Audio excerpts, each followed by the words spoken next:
Anglo Indians की लोकसभा में और विधानसभा में एक सीट हुआ करती थी, उनका रिप्रेजेंटेशन था। इन्होंने जनगणना करा ली फर्जी, इन्होंने फर्जी जनगणना कराई और फर्जी जनगणना करा करके एंग्लो इंडियंस की एक सीट ले ली, छीन ली। अभी सुनने में आ रहा है एक मंत्री जी चिल्ला रही हैं कि आरक्षण खत्म हो गया। अच्छा, आप खुद सोचिए, सरकार में भी रहेंगे और आरक्षण की भी बात करेंगे, तो जिन्हें आरक्षण की चिंता है, जो पिछड़े दलित और अल्पसंख्यक आदिवासी भाई बहन हैं, चाहे वो दिल्ली में हो चाहे लखनऊ में है, तुरंत बीजेपी को छोड़ दें, तुरंत छोड़ दें। और ये भाई जाति जनगणना एक स्टूल किट नेता हैं, वो बहुत किट कर रहे हैं, किट।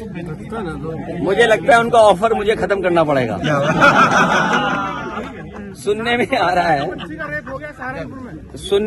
है कि जो स्टूल किट मंत्री हैं, ये उधार पे बैठे हुए हैं, उन्हें हुक्म मिलता है तो कभी इधर कभी उधर, कभी उधर कभी इधर। कम से कम इन्हें कास्ट सेंसस की बात करनी चाहिए, जाति जनगणना की बात करनी चाहिए, और जो आरक्षण खत्म हो रहा है उसके बारे में बात करना चाहिए। हमारा जो साथी कह रहा है, सहारनपुर में जिस तरह की घटना हुई है, पीलीभीत में एक महिला खेत पे गई, उसके साथ गलत घटना हुई।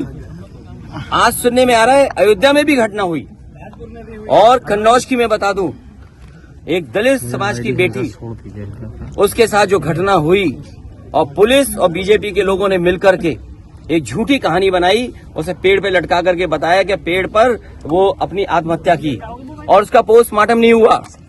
ये पोस्टमार्टम किसकी वजह से नहीं हुआ है? वहां के बीजेपी के नेता हैं जिनकी वजह से पोस्टमार्टम उस बेटी का नहीं हुआ है। हम तो आपके तरफ से मांग करेंगे कि जिस बेटी को पेड़ पे लटकाया गया था कन्नौज की, जिसका पोस्टमार्टम नहीं हुआ, उसका दोबारा पोस्टमार्टम कर करके, और जो उसके बीजेपी के कार्यकर्ता नेता शामिल थे, उन पर भी इसी तरह बुलडोजर चलाया जाए।